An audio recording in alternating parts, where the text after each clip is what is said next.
Hi guys, welcome back to our YouTube channel. In this video we are going to discuss how you can check the database that is connected with the website.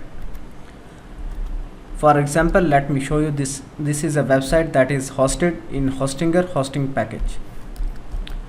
Now let me go on the hostinger.com. This is official website.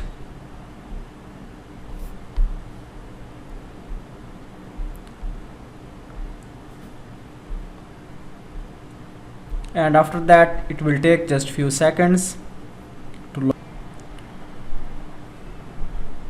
So guys, at this time we are logged in into the Hostinger hosting package. Simply click here on the manage button, and after that click here file manager.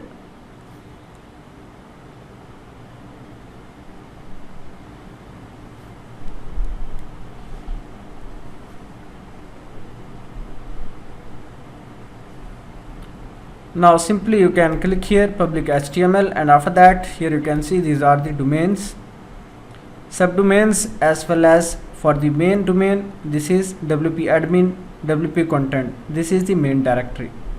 Now scroll down, here you can find out wp config.php. Simply right click and edit. Now scroll down, here you can see database details, database username as well as database password. Then this is database name, this is database user, then password. So these are the overall details. In this way you can easily access database details for any website in hosting.